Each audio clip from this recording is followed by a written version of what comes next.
Fala galera, sejam bem-vindos a mais um episódio aqui do podcast do Dados Críticos. Eu sou o Theory e hoje a ideia aqui é bater um papo sobre a sessão zero e sobre esses encontros, né, de feedback, de alinhamento de expectativas que a gente tem antes da sessão. E eu chamei o Felipe, né, lá do canal Companhia dos Dados, pra gente bater um papo sobre isso. Felipe, que é meu companheiro lá na mesa de Realm of the Frostmaiden, né? Inclusive a gente já gravou um vídeo sobre isso lá pro canal dele, né? Um vídeo bem completinho. Mas a ideia hoje aqui é complementar esse papo que a gente bateu um tempo atrás. Não é, Felipe? E aí? Fala, Theory. Olá, pessoal. Felipe do Companhia dos Dados, mais uma vez aqui. Vamos falar sobre sessão zero, às vezes muito negligenciada, mas muito importante. Exato, cara. Então, Felipe, pra galera que tá ouvindo esse podcast aqui, né, um tempo atrás a gente já gravou esse vídeo lá, que tá bem completo, né, a gente chegou a fazer um roteiro, você fez um roteiro lá, bem completinho, dos aspectos que a gente aborda na sessão zero, né, mas talvez a pessoa chegou aqui primeiro, acho importante a gente exemplificar o que é essa sessão zero, porque muitas pessoas, né, talvez não conheçam por esse termo, né. Você quer explicar pra gente o que é a sessão zero? Cara, a sessão zero, como o próprio nome já diz, é uma sessão que ela vem antes da primeira sessão de jogo, né. Uhum. É uma sessão que ela serve para alinhar expectativas. Acho que talvez seja a expressão que mais resume, né? Onde você, como mestre, vai propor um estilo de jogo, uma mesa que vai abordar vários assuntos que a gente vai falar aqui.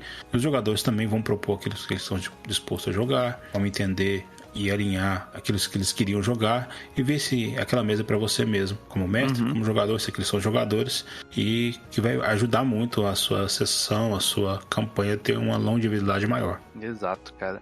Eu gosto de pensar, né, tipo assim, que a sessão zero, cara, é como se fosse um namoro pra um compromisso que você vai fazer mais longo, né? Pelo menos a analogia que eu faço na minha cabeça. Porque antes de você pensar, talvez nem um namoro, né? Talvez seja você tá ficando com a pessoa ali antes de namorar. Vamos colocar assim. Porque antes de você saber se você quer namorar com uma pessoa, você tem que saber se a ideia de vida dela, pelo menos eu penso assim, né? Se a ideia de vida dessa pessoa combina com a sua, se vocês têm gostos similares ou gostos diferentes, mas que se complementam de certa forma. E aí, se tudo tiver alinhado, né? Você faz esse compromisso mais sério, que eu tô fazendo essa metáfora, eu gosto muito de trabalhar dessa forma porque é o jeito que eu penso, né? Mas no RPG eu penso que a sessão zero é tipo isso, né? É aquele momento em que você fala, olha, eu espero isso do jogo. Ah, eu queria que tivesse isso e que não tivesse isso. E a pessoa fala o dela também. Se tiver tudo ok, vocês fazem esse pacto aí e começam a jogar de fato, né? Você acha que essa analogia que eu fiz aqui faz sentido ou é totalmente viagem? Eu acho que faz sentido que uma vez que você pensa que duas pessoas que vão se casar, ou hoje até se juntar, né? Não precisa nem casar, elas vão fazer um contrato, né? Na verdade é um contrato ali entre duas pessoas que vão passar o resto da vida juntos, ou um momento da vida juntos ali.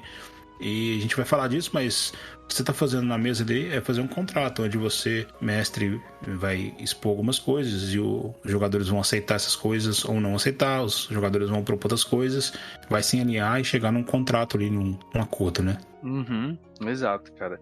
E aí, né, eu lembro que lá no vídeo, na época que a gente fez, você colocou 4 pontos principais, né, que você elencou que seriam importantes dentro dessa questão da sessão zero, né. Você tinha o primeiro lá que você tinha colocado, né, eu posso até disponibilizar essa lista que você fez lá no vídeo, né? Porque é como se fosse um roteiro para sessão zero que a galera pode usar também, né? E o primeiro desses tópicos seria o contrato social de jogo, né? Que seria um momento ali em que você passa muito por essas questões de limites, né? Tipo, olha, eu planejo isso aqui, a ideia da mesa é ter uma faixa etária tal, o jogo ele vai ter uma pegada mais horror, mais talvez mais galhofa, né? Depende do jogo ali, né? Que ferramentas de segurança que a gente vai usar, não foi? Exato. Esse momento que você deve expor, né? Aqui existem algumas formas de ser feita. Você pode primeiro conhecer o grupo. Se for um grupo de amigos que você conhece, você pode fazer uma coisa um pouco mais aberta. Mas se você está jogando com novos jogadores, às vezes até você perguntar isso e a pessoa às vezes fica meio acanhada de falar. Então, existe uma forma que tem até hoje uma ficha, né? Que um PDF ou um documento lá no Google Docs que você pode utilizar, que é uma lista de checklist, coisas que você, como jogador, quer que tenha no jogo, coisas que você não quer de jeito nenhum, e coisas que você até aceita com um certo véu, um certo grau ali de aceitação específico. Então temos, como você falou, horror, né? coisas que possam linkar aí a traumas, a medos específicos, sobre relacionamentos, né, romance, sobre cenas de sexo, questões sociais, culturais, questões de saúde mental, né, tão discutidas hoje em dia aí, e traumas específicos. Então, são temas meio que podem ser difíceis de falar na mesa, que talvez o jogador preenchendo uma listinha dessa assim, enviando para o mestre, você já tem um feedback e não precisa de constranger a pessoa a falar na sua frente. Porém, se a pessoa quiser falar, se for um grupo mais, vamos dizer assim, íntimo ali, também é bem interessante. Exato, cara. E eu acho importante a gente saber desses limites dos outros, né, e o limite da própria mesa, porque a gente já liga ao próximo tema central, que é a questão das expectativas, né, de alinhar as expectativas que a gente já tinha falado, né, porque às vezes, né, a pessoa tá tentando, sei lá, vai jogar uma mesa de Cthulhu, né, é chamado de Cthulhu, Cthulhu Dark, seja qual for, e ela quer tratar de temas psicológicos, por exemplo, né, e aí talvez para o outro jogador falar disso não seja divertido, né, porque pelo menos na minha concepção a diversão ela é algo super subjetivo, né? Ela é algo que depende de pessoa para pessoa, e não necessariamente significa que diversão é gargalhar e tal, né? Mas a diversão ela perpassa várias coisas e cada pessoa vai ter dentro da sua subjetividade, dentro do seu jeito de ser, da sua história de vida, coisas que fazem ela se divertir. Então, se eu sei o limite do outro e eu sei que aquilo não é divertido, né? Por que eu vou ficar tratando desses temas ou fazendo piadinha, talvez de mau gosto, né? Para ultrapassar esse limite simplesmente porque eu quero, sabe? Então, eu acho que alinhar essas expectativas e colocar isso tudo assim é muito importante, até por um exercício de empatia, né? De pensar no outro, de não fazer com o outro que você não gostaria que fizesse com você, né? Exato. E fora isso, né? Você alinhar algumas coisas para você não se frustrar, né? Com relação, por exemplo, eu até lembro da primeira sessão que a gente jogou, Tero, no seu canal lá, questão dos 1.000 inscritos, que você fez a sessão 0, né? Especificou daqui a ocorrer aventura e tal. Mas eu falei com você, não, eu quero jogar com um orc pirata. Aí você falou comigo, tá, mas a aventura vai ser no deserto. Ou seja, você já me passou o que ia ocorrer. Então eu não me frustrei por querer jogar com pirata. O que eu fiz, né? Eu achei interessante ter o que um pirata faria no deserto. Então propus, né, a parte da criação de personagem. Mas, por exemplo, eu já fiquei sabendo que ia ter deserto, não poderia ter navio, não ia usar, por exemplo, uma parte específica da minha ficha. Então aquilo não me frustrou porque foi falado. Eu acho importante você falar vários detalhes, né? Até o que você vai colocar aí, né, a listinha que a gente fez aqui, pode ajudar muito, né, nesse debate do grupo aí, de escolher esses vários pontos. Quanto mais pontos você debater na sessão 0, menos chance vai ter de ter jogadores frustrados ou o próprio mestre frustrado. Porque você tem aí a possibilidade, né, a liberdade de talvez trocar o personagem se você quiser.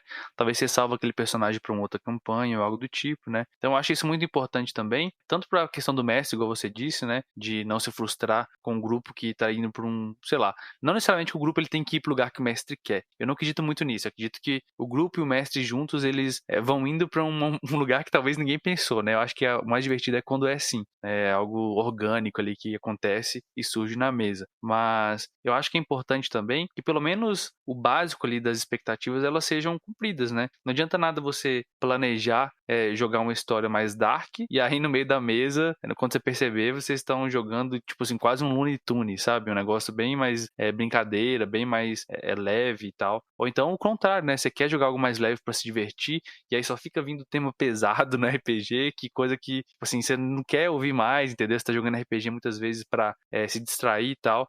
Então, depende, né, cara? E eu acho que é importante isso, até nessa questão, né, que eu penso, de o que você espera de experiência de jogo. Talvez a pessoa curte mais jogar fazendo RP, outra prefere jogar na parte tática, mecânica e de combate do jogo. Na ficha, né, geralmente o jogador, ele já indica, você coloca indício e pistas ali do que aquele jogador gosta, né? A personalidade dele também diz muito, né, geralmente. Mas falar isso eu acho importante, né? Você vê dessa forma também? Eu vejo, eu gosto, né, de tentar alinhar estilos de jogadores com o estilo de mestre, né? Por exemplo, até estilo de aventura que eu quero mestrar, não quero mestrar agora uma coisa mais política, uma coisa mais baseada, sei lá, em Game of Thrones. Quais jogadores que eu acho que se encaixariam daqueles que eu já mestrei e tal? Ou se eu não tenho esse perfil de jogadores, se eu vou divulgar a mesa, né? Colocar isso na divulgação da mesa específica, que vai ser um tema mais de espionagem, mais social, vai ter menos combate. Com isso você vai atrair jogadores que queiram jogar esse tipo de mesa e vai não afastar, né? Mas jogadores que queiram focar mais em outras coisas, combates, às vezes vão procurar outro tipo de mesa, né? Com isso também, você mestre já deixa de se frustrar, porque se você não fizer esse tipo de coisa, o grupo tá esperando uma coisa, um combate, e às vezes você não quer mestrar um combate. Então os jogadores às vezes podem forçar combates, e você como mestre também fica naquela situação. Então é aquele negócio, o acordo, né? Não sai caro. Vamos dizer assim, né? Tudo que for dito antes ali, ele tende a gerar mais frutos para frente. Uhum. Também, né? Isso aí, assim, perpassa várias coisas, né? Desafios, combate, né? O cenário do jogo, o tipo de realismo que vai ter nessa história, né? Se vai ser algo mais dark, low fantasy, se vai ser high fantasy e tal, né? E também tá aliado, né, de certa forma, ao terceiro grande aspecto que você tinha elencado lá, que eram os aspectos extra-mesa, né? Porque eu acho que o RPG, ele, geralmente, pelo menos na minha concepção, ele sempre tem duas tarefas que a gente tem que lidar, né? Primeiro a tarefa de jogo, né, que eu penso que é o in-game, né, que é o jogo em si, né, o que a gente vai fazer, qual plano, qual personagem vai fazer tal coisa, quem vai usar tal habilidade. E tem outra que é o extra-jogo, né, que é a relação entre os jogadores e o mestre, né, e eu incluo o mestre nos jogadores, né. Eu acho que essa relação, ela é incrível, é algo que só o RPG tem por si, né, que essa capacidade de você lidar com os outros e aprender várias coisas que a gente chama de soft skills, né? Então, liderança, sei lá, o fato de você ser mais empático, saber colocar sua opinião, né? Já até fiz um vídeo sobre isso no canal, mas ao mesmo tempo que isso pode te ensinar várias coisas, né? É uma questão delicada, né? Porque questões extra-jogo afetam o funcionamento do jogo em si. Então, sei lá, o fato da pessoa atrasar sempre, ou o fato da pessoa faltar, ou parecer que ela não tem comprometimento, ficar muito dispersa, ou, sei lá, usando o celular na hora do jogo, isso tudo atrapalha o jogo em si. Eu acho que é algo que a gente precisa conversar também nessa sessão para estabelecer bem claro, né? Exato, acho que esse é apesar do jogar online trouxe vários benefícios, conhecer gente nova, conhecer sistemas novos, tabletops novos aí, cheio de recursos e tal. Uma coisa que tem se perdido, às vezes, é essa relação das pessoas. É muito por causa de você ficar 3 horas olhando para uma tela. É cansativo, né? Por isso que tem as pausas, né? As pausas programadas é importante. Mas você, às vezes, perde essa relação de estar no olho, né? Você perceber que quando uma pessoa quer puxar o spotlight, eu acho que é muito mais visível quando você está no presencial do que quando você está no online. Às vezes, tem muitos atropelos, né? Isso, às vezes, a gente tem que olhar mesmo para a gente mesmo, ter um pouquinho de empatia, né? Nessa questão. E conversas paralelas, coisas que são bem legais no RPG presencial, porque geram várias risadas, sem atrapalhar o andamento da mesa. No online, apesar de você ter esse mesmo viés, você acaba meio que atrapalhando, porque tudo ali nos softwares, né, de comunicação, eles são um pouco mais altos, né, e acabam meio que prejudicando. Então, existem outras formas aí para meio que suprir isso, mas é um cuidado que você tem que ter com esses aspectos extra-mesa que acabam afetando a mesa em si específico. Com certeza, cara. A gente sempre tem relatos, né? Eu recebo aqui no canal, né? As mensagens que o pessoal manda pelo e-mail também, né? Histórias que eles contam, né? E que depois eu vou fazer um episódio lendo essas histórias aqui. Mas relatos, né? De pessoas que tiveram suas mesas estragadas porque tal jogador sempre fazia uma atitude como personagem, tipo, ele fazia aquilo só pra atrapalhar, sabe? Ou então um jogador que nunca comparecia, que chegava todo atrasado, não era comprometido com a mesa. Esse tipo de coisa, assim, é porque a gente geralmente, Felipe, é uma coisa que eu tenho pensado bastante, né? A gente tende a demonizar o metagame, sabe? E falar assim, olha, não pode fazer metagame, hein? E acabou, se fizer metagame é errado e tal. Mas às vezes eu acho que existe o metagame benéfico, né? De você simplesmente falar assim, calma aí, sai do personagem e fala assim, calma, cara, isso aqui tá errado. Não tem como a gente continuar jogando porque a sua relação fora de jogo tá atrapalhando nossa relação dentro de jogo. E esse tipo de sair, né, e fazer um metagame, vamos colocar assim, é importante também até para que a mesa consiga fluir, né? Não sei se você concorda com isso, porque isso é bem polêmico até, né? Mas eu acho que em alguns momentos esse metagame ele é benéfico, né? Talvez quando entra num personagem novo ali, é porque muito o RPG moderno, eu tenho pensado, que ele muitas vezes tá ligado com essa questão de construir uma história bonita. Exato. Mas tipo, e aí quando entra um personagem, ela tem que fazer sentido. Mas na minha opinião recente assim, eu tenho pensado bastante que não, cara. Você pode falar assim, beleza, chegou aqui, vamos confiar nele. Tipo naquele The Gamers, já assistiu essa série no YouTube, Então, esse documentário? Não é meio um documentário, né? É uma série animada, né? cara, mas eu eu concordo contigo hoje em dia, né? Eu antigamente era nesse segundo pensamento de, eu tenho que evitar o metagame 100% das vezes, pensar exatamente como o personagem pensaria e tal. O que me trouxe mais para esse aspecto hoje foi jogar um pouquinho mais de old school. O DCC me trouxe muito isso de você pensar como jogador como o personagem deve sobreviver, porque você tem que usar todos os recursos para ele sobreviver ali. Então, o metagame, ele é aconselhável, porque você tem que pensar nas coisas. Então, eu acho que são dois estilos diferentes, né? Mas eu me diverti muito mais, porque além de eu sentir que eu tô ligado ao personagem, eu sinto que o personagem está mais próximo de mim, porque eu ajudei definitivamente a pensar. Às vezes eu pensando que esse personagem não pode fazer porque é metagame, eu tô meio que afastando cada vez mais o personagem do jogador que está interpretando ele. Eu me senti isso. E o old school desse me trouxe mais perto, ou seja, eu não quero que esse personagem morra de jeito nenhum, então tem que jogar ele da melhor forma possível, interpretar ele usando os recursos que eu, Felipe, percebi como jogador. Então achei isso bem interessante. Isso é um tema que a gente pode abordar em um outro episódio, né? Até porque isso tem feito parte das minhas reflexões também, né? Até é uma questão paradoxal. Às vezes, pensando em não fazer metagame, você acaba fazendo metagame. Tipo, a gente pode tratar disso melhor, profundamente, com mais profundidade em outro episódio, né? Mas pensar, né? Eu abri essa vertente aqui, nessa tangente aqui, para dizer que às vezes precisa sair do jogo, né? Você precisa falar sobre a relação. A gente fala pouco sobre as relações, sobre as nossas relações de forma geral, né? Eu, como psicólogo, eu percebo muito isso na clínica, né? As pessoas não discutem relações e acabei de generalizar, mas eu não quero generalizar no caso e falar que todo mundo é assim, né? Mas muitos dos problemas que a gente acaba tendo é por ir mantendo uma coisa que, se a gente tivesse conversado antes, feito uma sessão zero, isso teria ajudado muito a resolver, sofrer menos, né? Diminuir o sofrimento, tipo isso. A vida precisa mais de sessão zero. É. É isso. Exato. Muito bom, cara. E para finalizar, né, Felipe, a gente pode. Um quarto aspecto que você tinha colocado lá na época era a criação do conceito de personagem, né? Porque tem muito aquela questão na sessão zero de você pensar pelo menos, eu vou jogar de guerreiro, eu vou jogar com alguém que se parece com o Legolas, por exemplo, né? Então, você ter uma noção clara do que você tá afim de jogar e expressar isso para os outros pode ajudar eles a pensar também no que eles querem jogar. E tem sempre aquela discussão, né? Mas eu vou jogar para aquilo que vai ajudar o grupo. Mas você também realmente é afim de jogar com isso? Porque não adianta nada você ajudar o grupo e depois se frustrar porque você não tá se divertindo, né? Exato.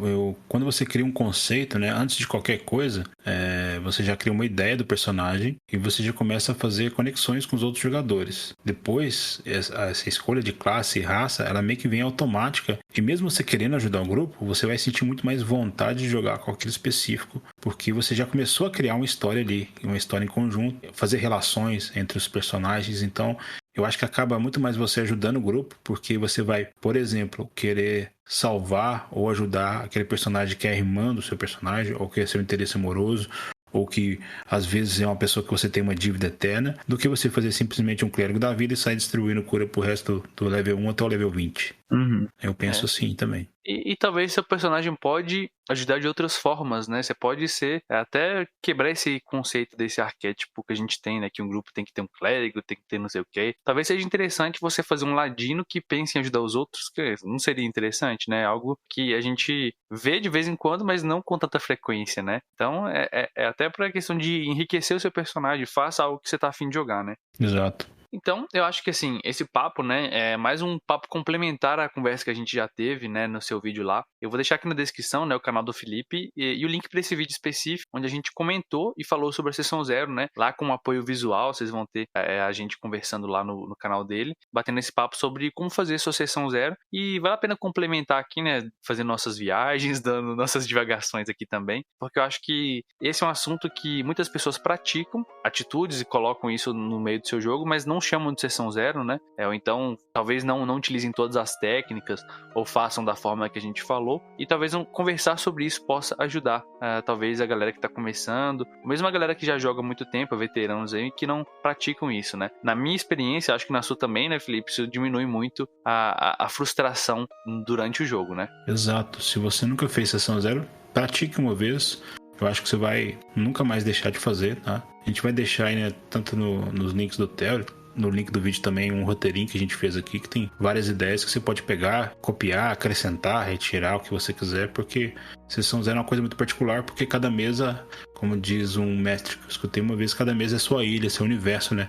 E cada jogadores e mestres criam um multiverso. Exato. Assim, então é muito interessante, vai ficar pra vocês ali. Exato. Eu vou fazer o seguinte, tá? Eu não vou deixar o roteiro aqui, não. Vou deixar lá no... Você deixa na descrição do seu vídeo, né? Já tá lá no seu canal e a galera vai lá. Que aí é um pretexto também pra galera ir lá e curtir e se inscrever no canal do Felipe também. Que eu sempre aviso aqui, galera, que o canal é muito bacana, né? Se inscreva lá e dê essa moral também, porque quanto mais conteúdo de RPG, melhor, né? Eu vou encerrando por aqui, né? Antes da gente encerrar, queria deixar um espaço aí pra você fazer seu jabá, né, Felipe? Fala aí sobre o seu canal, sobre o que você tem feito aí no mundo da internet. Obrigado, Theory, pelo espaço mais uma vez. É sempre bom bater papo sobre RPG, discutir e trocar experiências, né? Bom, eu tenho um canal no YouTube chamado Companhia dos Dados, onde eu faço vídeos também de RPG, mais focado em dicas para mestres e novos jogadores, né? Focados também em alguns sistemas específicos. Atualmente estou fazendo vários vídeos de Pathfinder 2ª edição, mas assim que acabar esses vídeos, já pretendo fazer de outros RPGs aí, na minha mente, que eu pretendo jogar. Então dá uma conferida lá, tem vários vídeos, várias dicas interessantes. Passa lá e deixa seu comentário, siga esse canal se você gostar, curta os vídeos. E é isso, obrigado mais uma vez, Theory.